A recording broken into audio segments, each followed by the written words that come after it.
Good afternoon and welcome to the second webinar in REO Digital's Consumer Duty Snackable Series.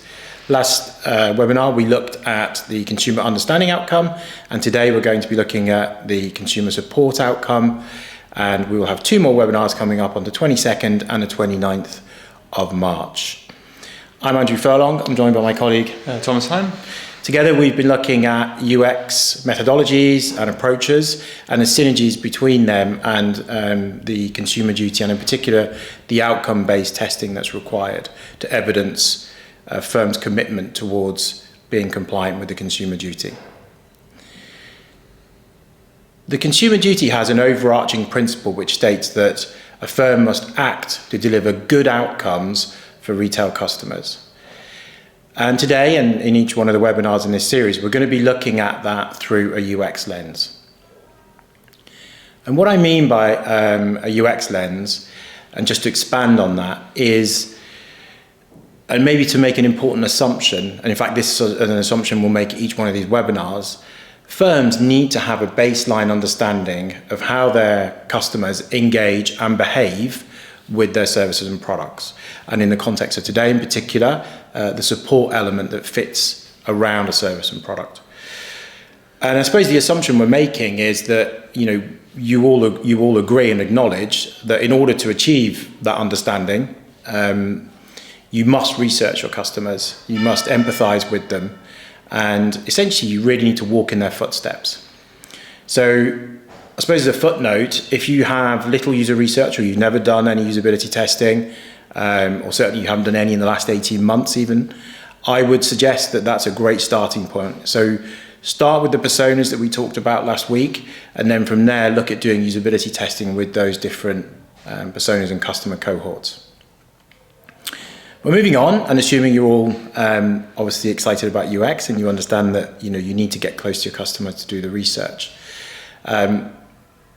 Through a UX lens, what we're talking about today is how different UX methodologies can be used and applied to demonstrate that a firm has taken the right sort of action to meet the requirements of the consumer duty. UX and a lot of the methodologies are really useful for outcome-based testing, and that's what we're going to be looking at again today. So really, to sum it up, what the purpose of the webinar is for today and the others in the series is how can we lift from UX? What tips and tricks and methods can we lift and apply those to the consumer duty, and in particular to ensure that firms are providing good outcomes for retail customers. Just as a quick side piece, we're going to be launching a poll at some point throughout the webinar, so you should see that pop up.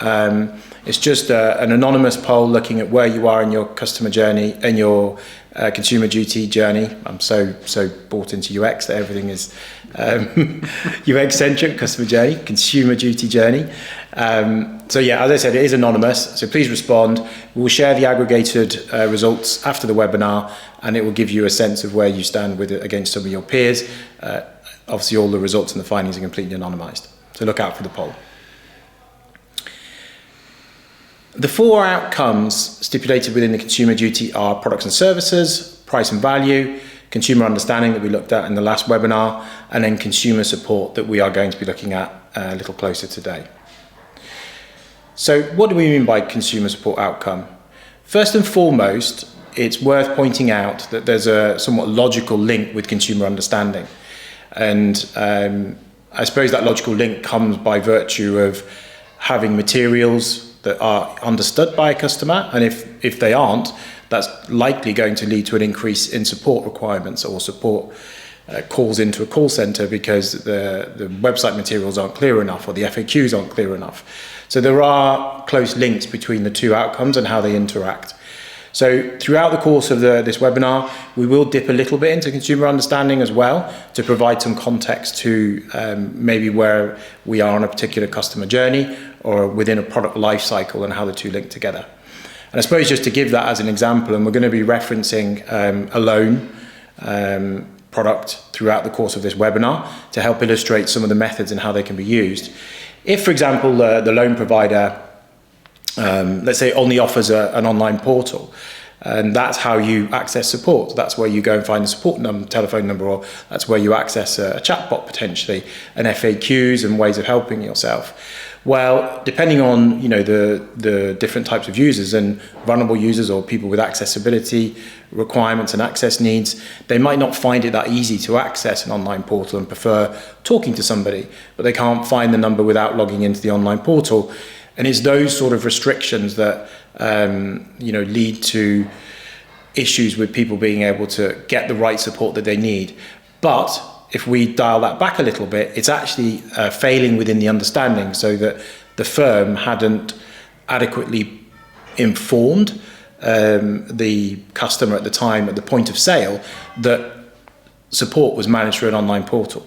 So that customer who's unable to, or finds it difficult to access that customer portal, didn't understand the constraints within the support offering. Now, there's nothing wrong with having an online portal, but it just needs to be clear and made and stipulated up front. Whereas here, what we're finding is, the customer's finding out after the sale, and that's an issue in itself. So that's again another example between the link of understanding and support. So what is customer support? There's, for those of you that looked in the guidelines from the FCA, there's a whole chapter on it, of course, like with all the other outcomes.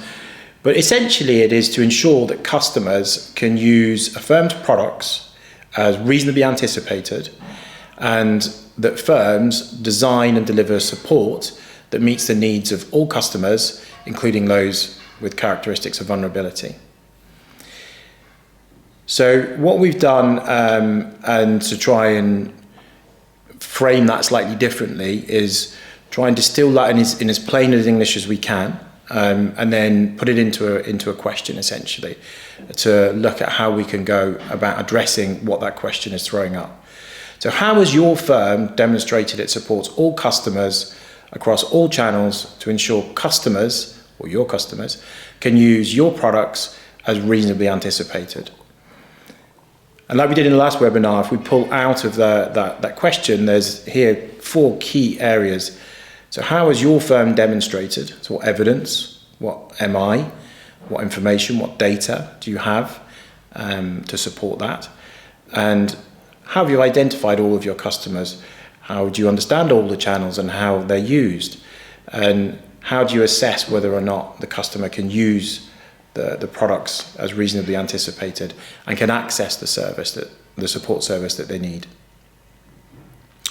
So, as I mentioned just quickly before, to help with the narrative and to try and make it as realistic as possible, and avoid being too theoretical in what we're talking about, we're just going to run a case study and imagine that the methods that we're going to approach here and illustrate from a UX standpoint are framed around a loan. So we're imagining that we could potentially be the customers. So Thomas and I, we've taken out a loan, and we're looking at the methods and approaches that are suitable, and the different support levels one would expect around a loan product.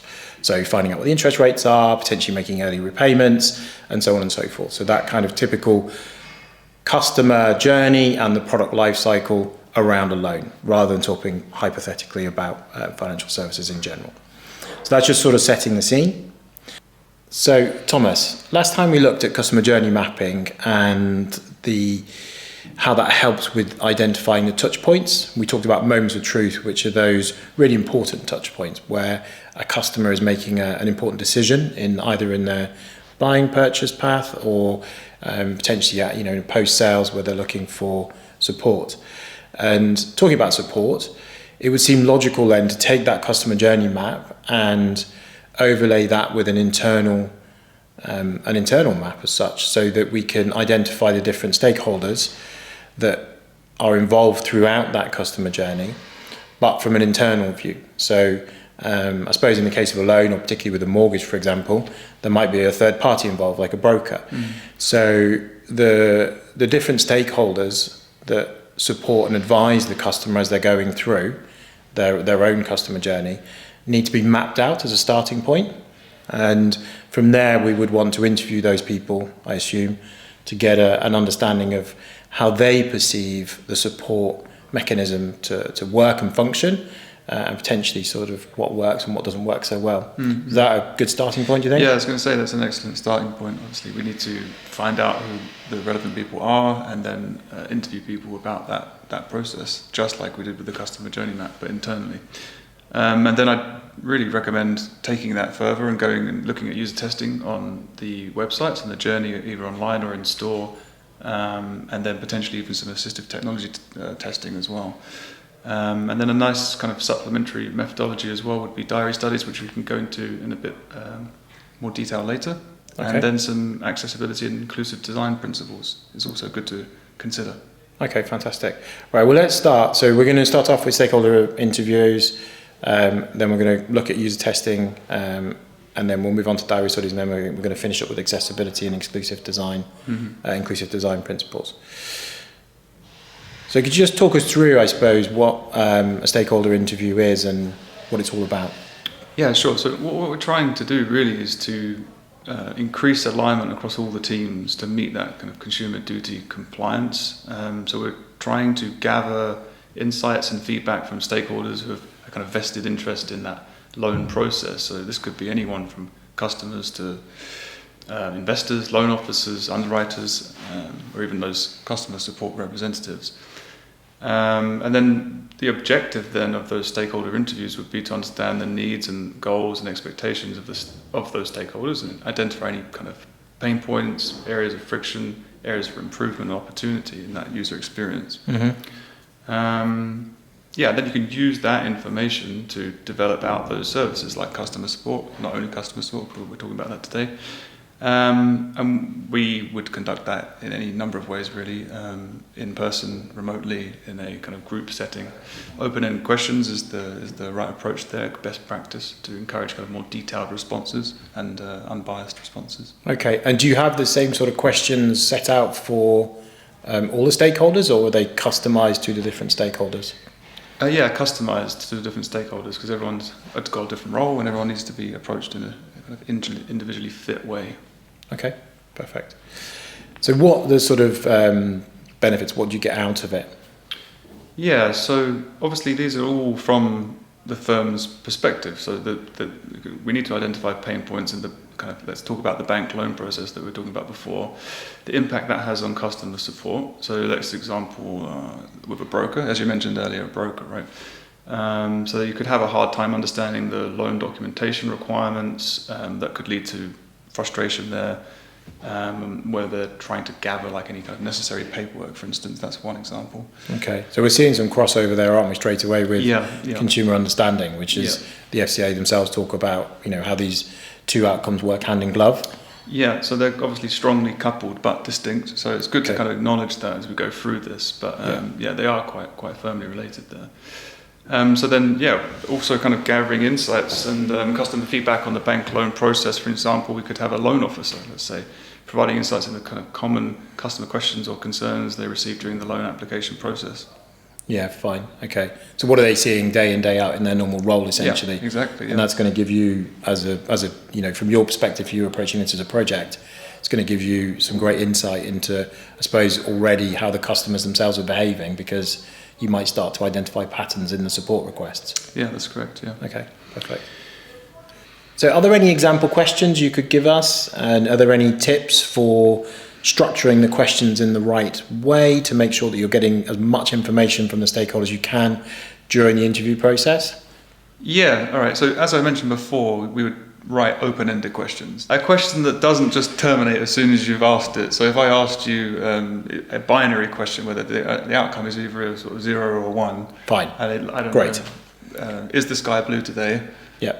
There we go. There you go. Exactly. So it's a thought-terminating question. I would sort of describe that as. Whereas an open-ended question usually starts with what or how, because that's a good way of opening that up. And what it lets the receiver of the question do is explore internally without restriction what they really do think. So that's a good way of kind of starting, in a sense. So an example question you asked for, let's go with something like, how do customers come to you for support? Let's go with that first of all, because it's a journey-based analysis or evaluation. And then from the firm's perspective, whichever stakeholder we're talking to, they can talk us through that process in detail without us interrupting them, essentially, is the best approach. Okay, perfect. Thank you. And then I guess another question you could ask is, say, how could you better support your customers? Or what would you improve about the loan product? And just let people explore that on their own and give their own feedback. Okay, fine. So it's just probing, isn't it, essentially? And trying to get as much information and letting the stakeholder talk through quite freely. Yeah, absolutely. Okay, perfect. So, Thomas, once the firm has carried out the stakeholder interviews, aggregated all of the answers and feedback they've had from the various stakeholders, what do they do with that? How do they look at it from, I suppose, the customer's perspective at the same time? Because the stakeholders are relaying their own perception, which is what we want, and they're potentially passing on second-hand customer feedback. So they're interpreting it how they've understood it. Yeah. What do we do next? How do we get how do we bring the customer into this? Okay, so I think firstly, you really want to evaluate that information, like you're kind of suggesting, the information that you've gathered during those stakeholder interviews, and try to surface any potential discrepancies between the internal perception, so the firm, versus the actual customers, pivot towards the customers. So what do they actually say? What do they feel when they're going through this? Okay. So that's typically we'll address this using usability testing sessions. So you'll go through, let's say, the loan journey we're talking about, online or in branch. We're going to try and uncover any usability issues, any confusion, any difficulty, and then any kind of design flaws that make it difficult for them, or poor navigation that make it difficult. And then further beyond that, we can look at the customer insights based on, say, their preferences when using that loan product. Okay. What are the sort of benefits really from user testing? What is a firm going to gain from carrying out usability testing? So we should point out it's usability testing, but it's users who are carrying out the research. We're not testing the users themselves.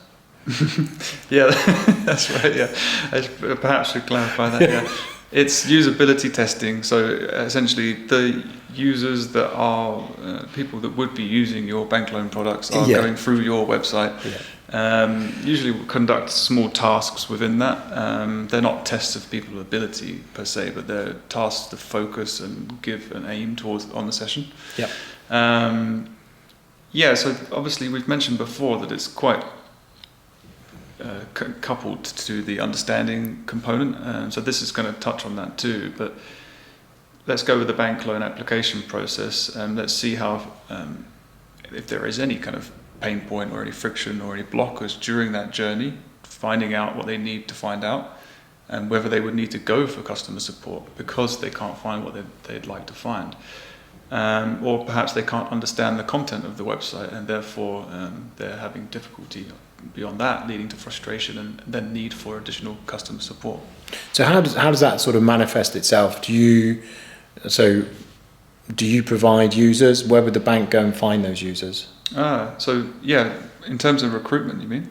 Yeah. Yeah, so if the bank has already done some of the research we talked about in our first webinar, so personas, then we'll have a great kind of start for who we need to recruit, and then we would normally do that for the bank. Okay. And is it something that's done in person, or can you do it remotely? How does that work? Yeah, it can be done both ways. I think commonly now we're doing things a lot more remotely than we were before. Yep. There's benefits to both actually, depending on the nature of the project. But for usability testing on say like a loan application, actually remote serves very well. Yeah. Okay.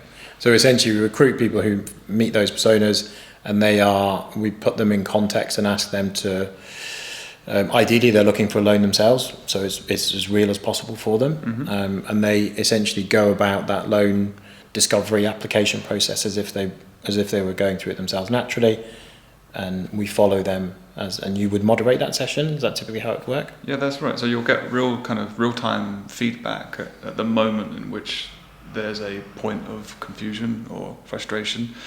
I'd be moderating the session, so I'd be perhaps probing a little bit further if there was some sort of apprehension, or whether they'd given some feedback that was relevant. I'd also provide some sort of task. So let's say you are looking for a loan.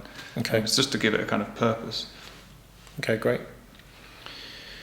And what about in branch? How does that sort of work? Can you follow customers who maybe, particularly for, I suppose, for support perspective, if they were going in branch to find out a bit more about a product that maybe they've started their journey online, they couldn't quite find the information they needed, so then the next port of call is in branch. How does that work with sort of walking in the footsteps of customers?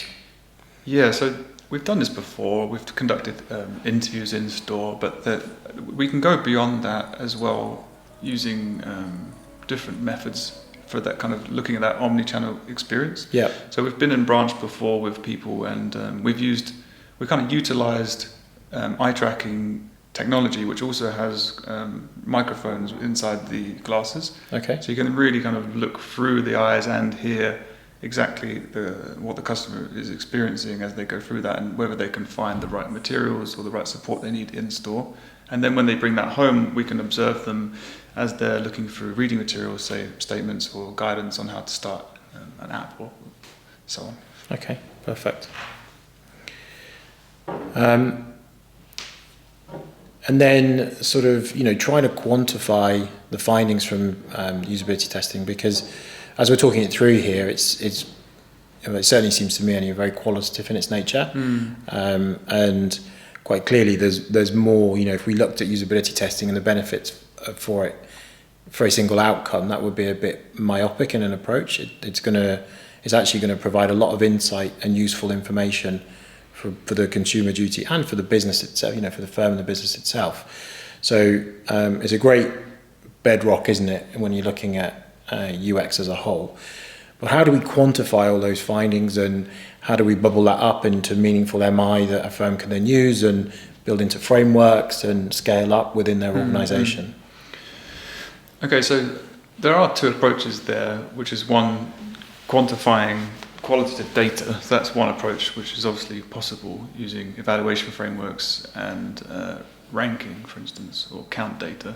But then the other perspective that you can take is the kind of quantitative user testing, which is typically done unmoderated.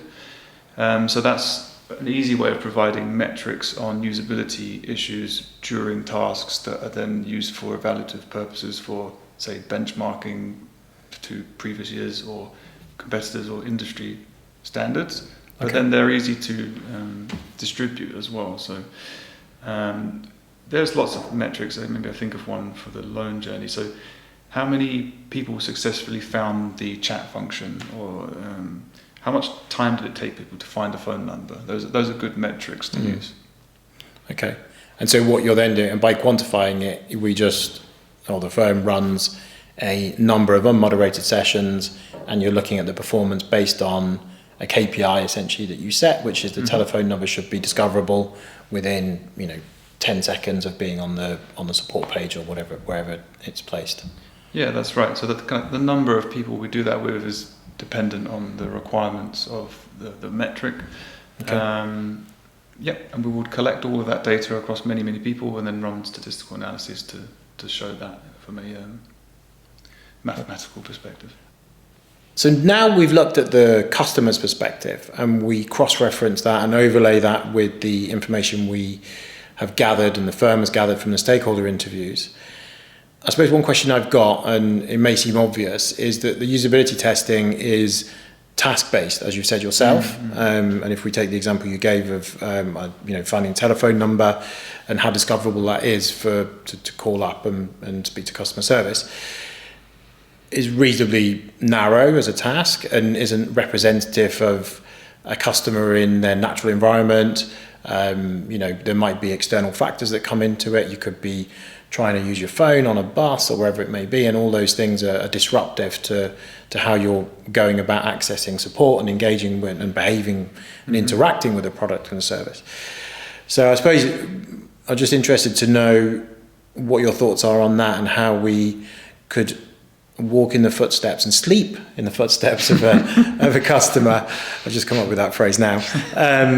But we could follow them over a prolonged period, essentially, is what I'm getting at. Because a financial product such as a loan, typically runs for years. So a very narrow snapshot of that user interaction and behaviour is, of course, useful, but isn't necessarily representative of that longer term. Okay, so what I'm kind of inferring from that is that you'd like a more naturalistic methodology to understand the customer in real time, actually. Yes. So this is actually one of my kind of favourite methodologies, which is a diary study. A diary study that can be conducted on a digital platform or on pen and paper.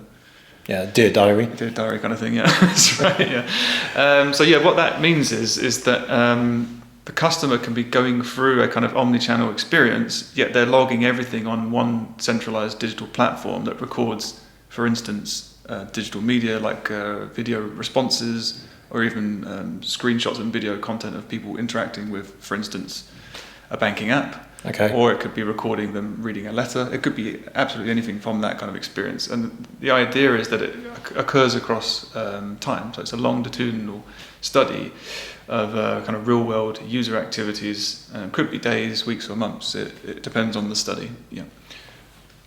Okay. And then typically, how many participants would, say, if we take an example of a loan, how many participants would you sort of suggest were needed to have the right level of insight and feedback to aggregate that up into, informative insights? Sure. I think if there are multiple groups, I would do somewhere between 5 and 10 per group in the diary study. Okay. That would be a good start, yeah. Okay.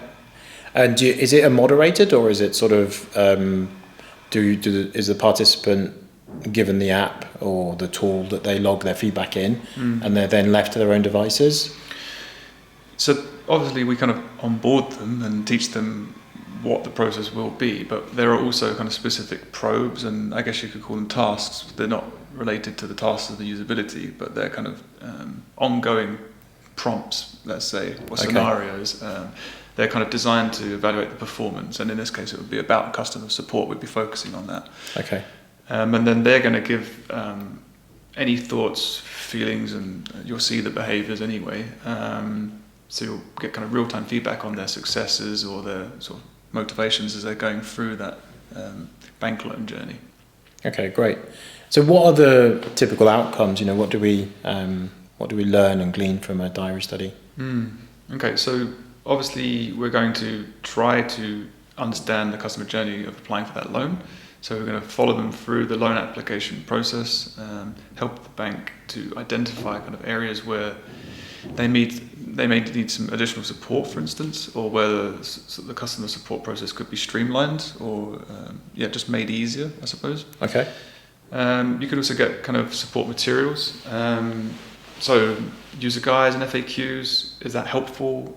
Is there any points at which people are falling down or specific moments of kind of misunderstanding? So are they getting their support questions answered at that point? Yeah, Is that what that's right. Yeah. Okay. And then you're going to see how that relates from a kind of understanding perspective to the support. So you can probably make that bridge with a diary study.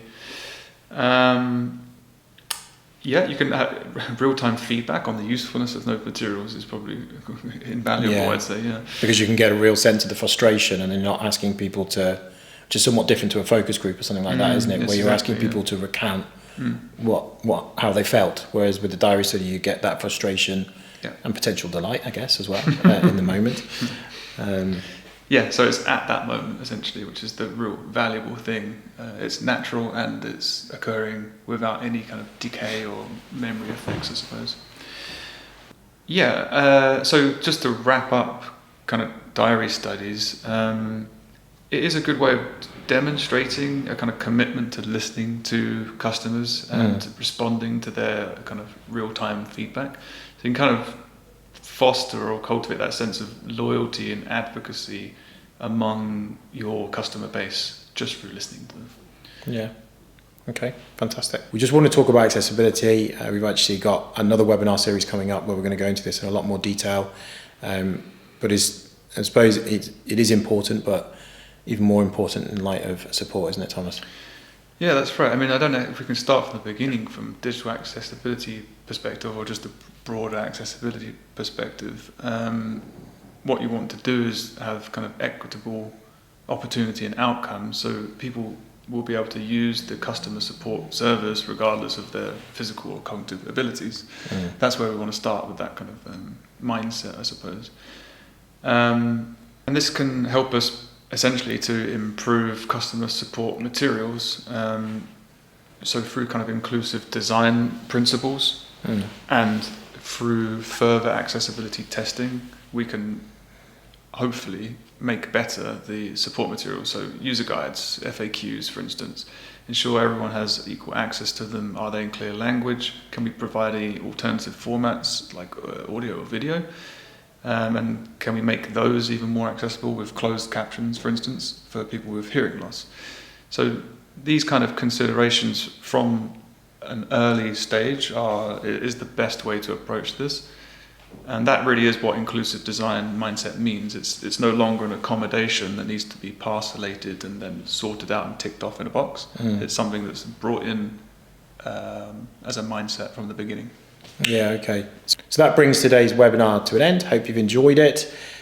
Just to recap, we first of all looked at stakeholder interviews. It's a great way to get feedback from everybody who provides advice throughout a product and customer lifecycle. Reasonably easy to set up. You can do that yourselves within your firms. Just need a little bit of time and obviously get time from the people that you need to interview. It's then important to evaluate that perspective once you've aggregated that feedback versus the customer's perception of how they interact with your products and services, and in particular the support component. And that allows you to identify any discrepancies and potential weaknesses as well.